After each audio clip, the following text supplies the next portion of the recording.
Please subscribe, like, and share the video.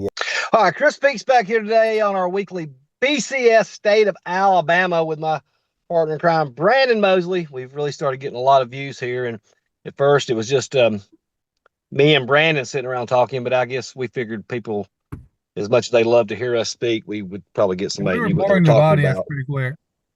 Yeah. Between me and him and, a couple of friends, the audience didn't grow, but we've had Commissioner Pate on, politician from Canada, Congressman Brooks, and now we have Go today, Brooks.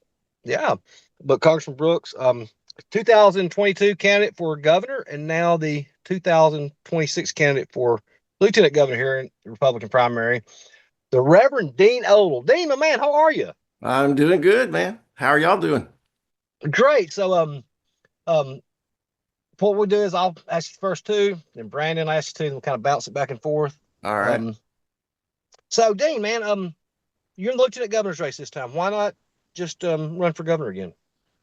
Well, after I ran for 2 years, I campaigned longer, I think, than any of them, and 2 solid years and 80,000 miles, and I was exhausted.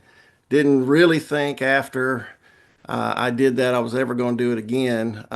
Didn't know, I was going to stay involved in the political fight, on the conservative side of things, but I just didn't know what that was going to look like. And so, after a long campaign like that, you need some rest and some prayer time and everything else. But I think about a year later, after the campaign, probably sometime in 23, I went to the Bama Carey meeting when Chris Ann Hall was speaking. And as she was speaking about the Constitution and the 10th Amendment and all those things, I realized, I just sat there and kind of thought, I talked about every bit of that in my campaign speeches and across the state. And then I just felt, and some people don't understand this, but once again, I just felt the Holy Spirit come on me and say, you're going to run for lieutenant governor. And I was like, okay. So I spent the next year and a half to 2 years trying to convince the Lord that to talk him out of it, that I didn't want to do it. And so, but I didn't want to end up like Jonah. So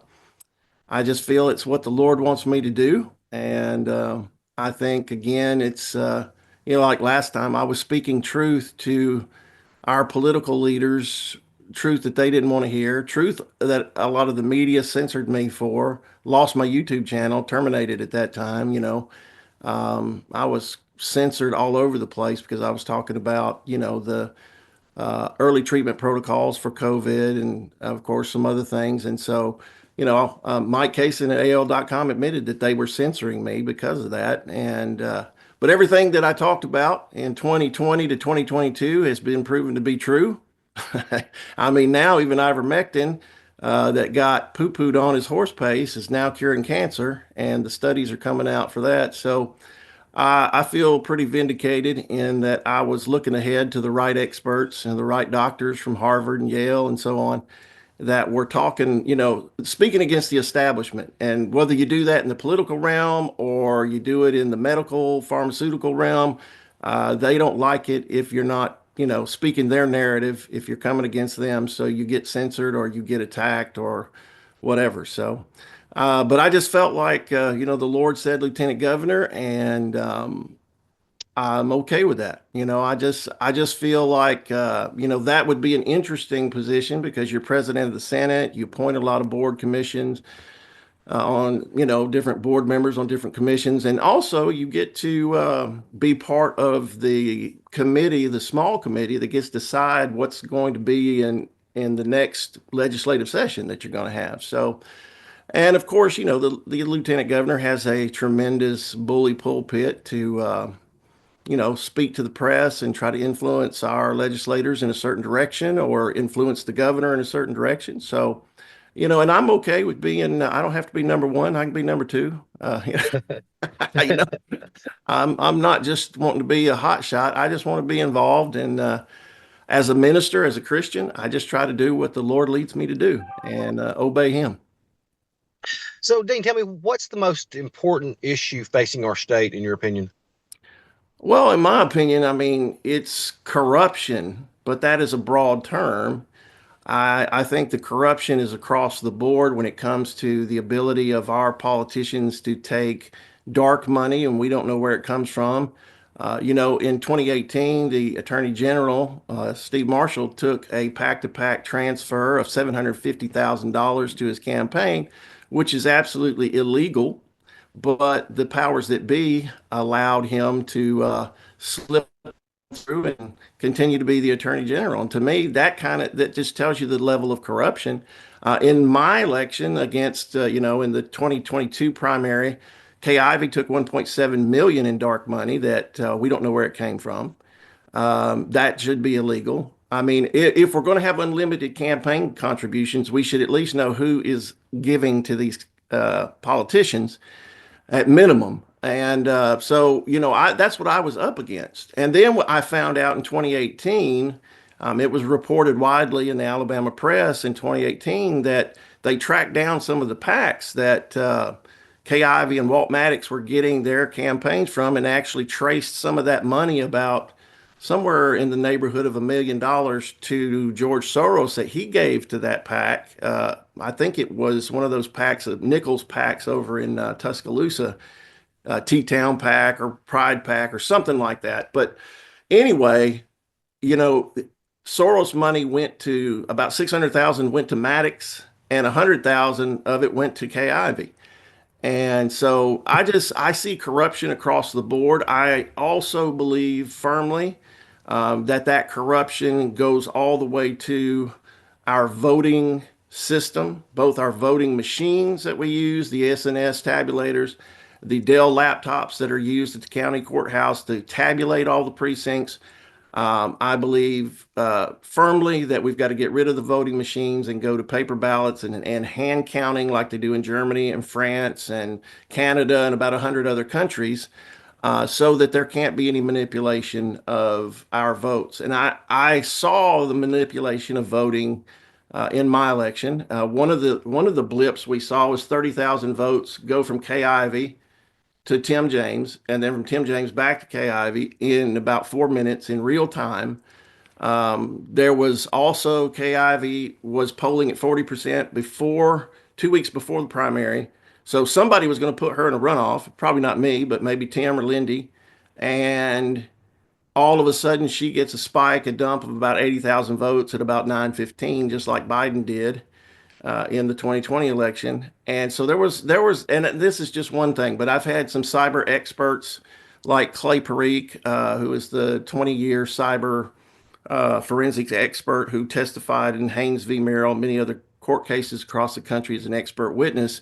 He's documented the anomalies in the 2022 election. So it's not just because I was affected, or Lindy or Tim, but this idea that Alabama elections machines and systems are totally secure and perfect and wonderful and the gold standard, like Wes Allen and John Merrill try to claim, when they have Chinese components in them. And the three CEOs of all the voting machine companies that, the primary voting machine companies, I think, that cover like 85% of votes in America, those three main companies testified before Congress that there are either major components in their machines or the entire machines are made in China, full of Dell and Chinese-made components. And if there's Chinese components made there in that supply chain, then they can put something as small as the tip of a pencil lead in there that can turn the machine on, make it remotely controlled. All of this has been testified in court. Colonel Sean Smith, cyber expert at the Pentagon for many years. He's a retired Air Force colonel. He testified in court, many court cases, to this fact. So for John Merrill and Wes Allen to run around saying our elections in Alabama are secure when the machines we use, ES&S, are full of Chinese components, is either horrid ignorance or they're part of the corruption. I don't know. But they don't flip every vote in Alabama. They don't have to, just the important ones. And, Kay Ivey was on the top of the list of China's favorite governors. She's had. Oh, really? Oh, yeah. She's on China's. That's Pompeo put that out before he left office in 2020 about China had a list of their most favored governors. and Kay Ivey was at the top of the list. And we know she took a call from the Chinese consulate general who got thrown out of the country as a Chinese spy by Trump, and that there's been other Chinese connections that I think are serious and questionable. So to me, it's the corruption issue, the dark money. Jeb Bush got caught in 2016 taking 1.3 million from a Chinese couple up in I think they lived in DC area, Bethesda area, and he took 1.3 million. And then you start looking at this, and this is not just from me. This is Peter Schweitzer, New York Times bestselling author. He wrote the book Red Handed, where he talks about how many of our elected officials are taking money from the Chinese and benefiting from the Chinese and lobbying for the Chinese. And he said both, and he shows both Republicans and Democrats are doing this. And that money's flowing in through to Chinese nationals here and some Chinese that have gotten citizenship. And then they dole it out to pack stuff to the politicians in different states who are going to do things to benefit China or promote China. And we know that Bob Riley and his crew and John Merrill's been highly connected to China and to these people. So I see that there's some really dark corruption and dark money coming into Alabama. And to me, that's got to be exposed and it's got to be stopped.